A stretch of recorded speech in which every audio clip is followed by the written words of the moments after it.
Hey guys, so I just wanted to make this video because, I've been watching some videos lately and it just all reminds me about, you know, my view of my family, how I was raised. And I just wanted to say, even though I don't have children of my own yet, I still and always understood the value of having a parent and being a parent.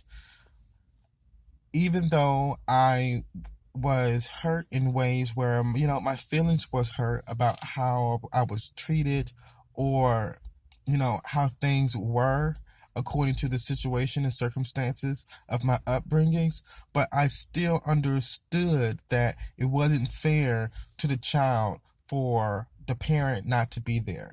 I did not really have my father in my childhood as growing up. In my teenage years, I didn't really have it, so just being reminded that, I feel sad, I feel bad about that. I say, wow, I can't visualize myself, even though I can visualize, because all you got to do is think, but you know um I just don't desire seeing myself having a child. And I do desire myself and see myself having a child, but I just don't see myself not being there for my child after, you know my baby is born. And then, just like, even if, and I say if, not when, but even if my me and the mother of my child don't get along, and I don't like her environment, and she's different from me, and then I just made the baby and she had it, and I don't trust her or whatever, and things like that. Um I still want to see my children. Like, I still want to see them. We have to get a relationship also. So I just don't feel like I've never really understood why my father just did not, you know, try harder to try to come and see me or my brother. I just didn't see that. Um, I've had stories where, my mom would, um, put us on hold from speaking to him because she wouldn't allow it. And she had a fear that, because she decided to move away from DC to North Carolina, when we were five, me and my brother was 5 and 6, it was ever since then, whenever we would go to school and he would find out where she was and things like that and try to get in contact with us, she would take us out of the school, or change her number, and just to keep, him from trying to see us, because she felt as if, well, if he sees you guys now, he's going to try to take you guys away. And that right there was believable because we were so young and we loved our mother so much and we believed everything she said. We did not want to disagree with her views, um, of protecting us. And I understood that. So that was one of the things where I felt like, well, I believe it. I do believe it. And I do feel bad when, um, whenever she had called us and we would call him and we would try to speak with him over the phone, and we would ask for money or things like that, or ask him to come and see us and things like that, and he just totally, you know he would say no, he wouldn't do it. um and then as I got older, I believed that I believed it. I believe the idea of he was the problem and she wasn't the problem. I believe that in a different way, because I started to see signs of my mother that, was a little bit rebellious, to the point of, and he had some rebellious points also. So it was kind of strange and weird, and it was hard for me to represent um, my answers because of so many questions of why one or maybe two did not just settle and say, Forget about with all of that. Let's just be there for my child. So if it was a lot, if it was a lot more work, then things would have turned out a little bit differently. But she was not. She was through with him, and he was through with her. So it kind of like made it difficult. Bless me. I'm sorry, y'all. I hold my nose whenever I sneeze. Did you hear that? It said, but no, seriously. And I'm in my car, by the way, so whatever. Oh, and I just smoked a black and mild. I'm gonna stop smoking black and mild. I'm just bored. I am bored, guys. Sometimes I don't get the motivation. Oh, bless me. Oh, you heard that? Okay, I do get the motivation, so, but then I don't. Um, but yeah, I just felt like I'm like, well, why in the world? Well, I always knew. So back to what I was saying, I always knew that, at the end of the day, no matter what, you have to be there for your child if you want to make your children happy, if they're wanting to see you. So that's one thing. And even if they don't want to see you, you want to make things better, you can change as a person and show your love by being there and doing things. Bless me. And doing things. I hope I notice when I sneeze because I don't want it to be so loud, but it's just me in here. But still, um, I've always done that before the pandemic. So, but yeah, I just felt like, you know, your children should not be at the point to where they don't want to see you. And I'm gonna be honest with you. Before my mother made my father look like a bad father, I had no visions of, you know, um, denying him as a fit parent and as a person that doesn't love me. You know, even though it shows a lot, but after I got older and I saw the rebellious side, and everybody has a rebellious side, but after I got older and realized that the children around me were getting money from their mom or their dad, and some children had seen 1,000, 2, 3,000. They have seen cars. They have seen um, shoes, like new clothes every time they went to school. During first day of school. Um, Getting gifts, even though I don't celebrate Christmas anymore. Getting gifts, that they want and ask for getting good grades in school or just for being good. That was normal. And even Christmas was normal to them. It was like an everyday thing. They would get that on a regular. And when I looked at my life and my parents, um, the circumstances, I got so used to not having that, that was something that I knew that I had to deal with.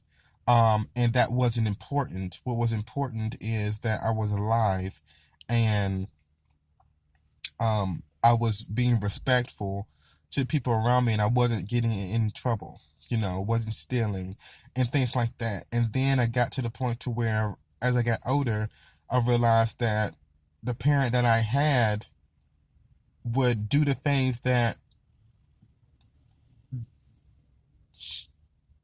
they didn't want me to do, which was only really one, and my grandmother. Um, they would do it in a way to support their lifestyle, but because we were children of them and growing up, we had to abide by what they say. And, we, to them, we wasn't really there and really, educated and knowledgeable and haven't lived long enough to understand, the directions that we should take to better ourselves, you know, um, was righteous enough for them.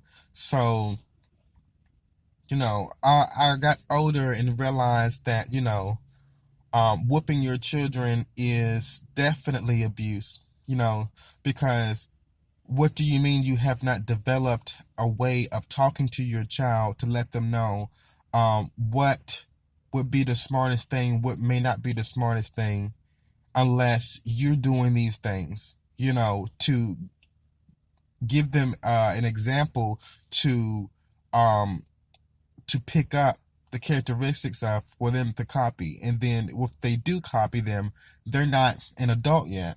So that defeats the whole purpose of you teaching someone when you're doing something else totally different. Um, so I understood that. I understood the fact that, you know, even when my grandmother and my mother would say that I wasn't respecting my parents, even though I was a very good child and my brother was too. We were so well behaved, you know. We just was waiting for someone around us to acknowledge that and reward us as someone who loves the characteristics of the person that we were, you know. But if we disagreed with something, then we were viewed as rebellious, and um, we were doing Satanist things by not doing what we were told to do, even if we felt that it was wrong in the way that we were being talked to and the way that we were being threatened and punished for and things like that, because they've gotten that treatment as a child themselves. So it was like something that repeated itself through generation, and people do that until they break them and become another person and don't accept those type of reactions or characteristics. So yeah, so I was just always told, you know, if you don't, you know, honor your mother and your father, then your days will be short on earth. And for a long time, I believed that. So it was fearful for me, very fearful of me to really get on the internet and talk about my parent. Very fearful. It was very fearful of me to go tell the police or call the police and tell them that I was getting a whooping, or go tell my school teacher that I was being abused at home by getting whoopings, getting on punishment, being scared to get something to eat, and being scared because of how my mother would act, and not knowing that it was just because she was high or because she wasn't high and she wanted to get high, and anger that she had from the people around her in the streets, and anger that she had from the, you know, past hurt and pain. So that was very fearful. Then it was only her in the house versus us, and we were already, you know, scared, you know, to live in that house and come back to her whenever she would have those moments. So when I got older, I said, wow, I wonder if the way that she's making me fearful of her and to abide by her rules, I wonder if she's always been like that, and that's the reason why my father didn't want to deal with her. And then I thought about it. I said, well, I can't see myself, even though I have an imagination, so yes, I can see and imagine. But I said, I can't see myself still not wanting to protect my child, even if the mother seemed dangerous. I guess that makes kind of no sense, because I'm like, I can visualize him saying that. I can visualize him doing that, and he did. I can visualize my father staying away and feeling fearful and scared of, even though he made a baby with her, you know, and got married to her. I still can visualize my father being fearful of her threats and being fearful of my mother's mother, which is my grandmother, who was a strict Christian. And I can see that. I can see him being fearful. Now, he was the only child, so knowing the concept of the importance of having support, and not just a mom and a dad. He had no brothers or sisters, so he was the only child. So my mother had brothers and sisters. You know, my mother lost her brother due to the same violence in the house. My uncle got into an argument in the house with my aunt and my mother and my grandmother. And of course, I wasn't born yet. It was in 92 I was born, but that happened before. But they come up with the same stories and they all blame each other for it. So I can see, and he got killed. My uncle got killed right after he left the confrontation from my mother's um house. It was my mom and my aunt and my grandmother. Right after he left the confrontation, it was over money and it was over something else. And at the end of the day, it was money. And at the end of the day, it was just the hate of men. And it was just, I could visualize my father seeing, no, you're not going to kill me from what y'all doing. I can see him leaving. I can see him saying, no, forget that. Yeah, I got kids. And he tried to come over and see us. He tried, but every single time he would try to reach out to us, she would change the number, get us out of school. And then when my mother would file for child support, we didn't have anything like people would have around us. You got nothing. Everything free and cheap that she tried to get, she would do it. She did go to work probably one or two or three times, but then that was it for her. She was not going to keep doing that. She would find other ways to make money and things like that, but she never really, really worked. She did her own little thing, but she didn't, held the job, even though I am awakened now and know what slavery is and all that working stuff for a boss is out of the picture. Um, but still, I would look at other people's mother who did do that or something similar, but they didn't have the characteristics that she did, you know. And some of them did, but you know, everybody's different. But I just felt like, I can visualize my father feeling that. I can feel him, and I can feel my uncle as if he has this very powerful story to tell about being raised in a household. It's been so many stories of my grandmother beating him to the point that she thought my mother and my aunt thought he was dead one time. She beat him. That's the thing that they keep the same story over and over again. And I'm like, well, why can't you just see yourself as someone who needs to change if you're tired of someone saying that they have something against you that they don't like? Why can't you see the pattern? Why can't you see that whoopings are abuse? Why can't you see that? Why can't you see that you are the abuse? Why can't you see that? So, and I do understand, I do feel like my mother has done a lot for, well, to me, no matter how much I want to say she hasn't done a lot, I still appreciate and I always loved the fact that my mother kept me safe. I do.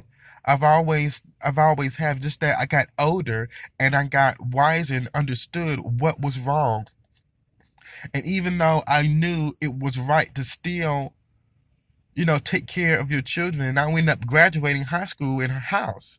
Like I still finished school some way, somehow. I was determined and I was not going to leave school. And so that whenever I go out there in the real world, it will be hard for me, even though it still was. But the Confederate system put it in our heads that we won't make it anywhere if we don't have a high school diploma. A GED is nothing.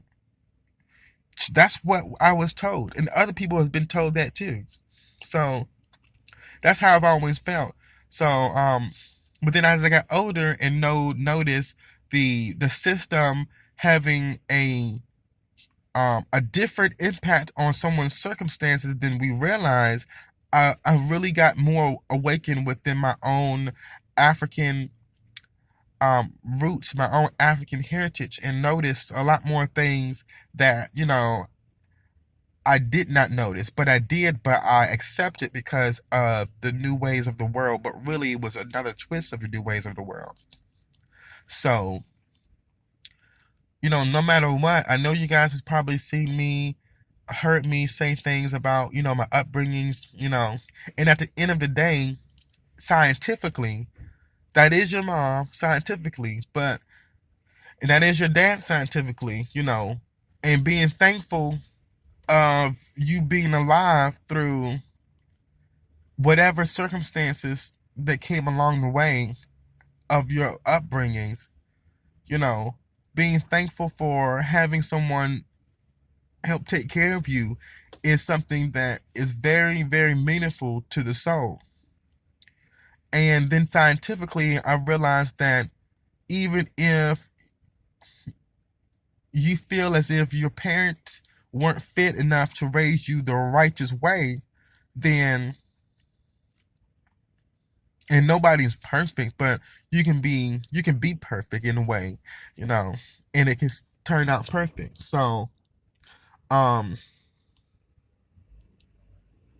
I've always realized that, and I've always knew that it does not matter.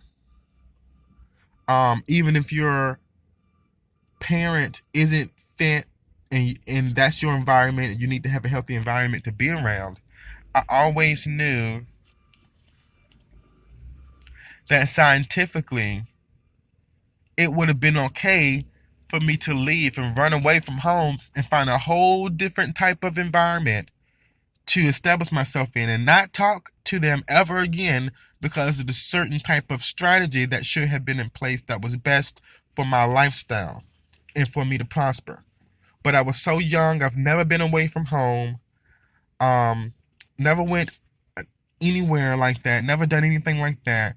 So fearful, couldn't run away from home when I had so much fear of finishing school, or I wouldn't be anyone. Nobody would hire me. I would be looked at as a dumb person. And it was so much to that plus more, so and then I thought about it. I said if it was me and I knew how dangerous my mother was, and I said if I was my father and I knew how dangerous my mother was, if he felt that way, I knew he did. Um, and he is deceased, by the way. Um, and it was just like it was so much. It was so much. Um, I can really. I always saying that I can't. I don't want to take sides, but I understood that my father definitely tried to make it work, and I feel like my mother didn't try to make it work, and then I feel like she did because people change. Could have been a nice her, could have been a not good her. But from my grandmother's point of view, on my father's side, my father's mother says that my mom she was good. She was not the person that she is today and that she came when she left. He said that she was acting, they were always together, they always spent time together, and I believe that people loved her. She carried herself well, and then my grandmother on my father's side, my father's mother said after she had us, after she started hanging around another guy on my father, I believe. I'm not sure if she did it in regret. I mean, for revenge to get back at my father because she seen him with someone else. I'm not sure what the case was, but my grandmother, for my mother's father, excuse me, my father's mother said that right after she started hanging with someone else, she started coming with her clothes in different ways. Like her sleeves on her shirt would be pulled down past her hand. You know how people wear a shirt, wears a sleeve, and then it's like the sleeves like this, but then you walking in your shirt and your hands like that. That's how my grandmother said she knew that something was off, and she automatically knew that it was the drugs. And if you think about it, the 80s, the crack epidemic, and then you got to worry about, things like that. So I'm just really, put two and two together. And ever since, she just been getting worse and worse. So whenever time somebody say, "How's your mom doing, Chris?" and I always say, "Oh, she's doing good." I didn't want to keep on saying, what I was going through every single time someone would say that. I didn't even want to get on YouTube and talk about my family like that. But I'm like, dang, is it real enough? Is my content even real enough? I'm being nice and giving you positive stuff. Oh no, we want to see the real you. But what the hell you getting the real me? So it was, and then my family got upset with me for putting the business out there on the internet. I'm like, well, damn, give me some money. I won't have to get on YouTube to talk about this shit. I'm trying to make some money by myself. So weird. So, I've been through a lot, and I've always knew that, how important it was to have a family. My God, when I was 8 years old, 7 years old, I was visualizing myself having 10 kids and naming all of my children after everyone in my family. And then anything else I would create more names for the newer children. But first I wanted to name all my first few children after everybody in my family. That was my vision at 8 years old. And I can remember from the day just daydreaming about that.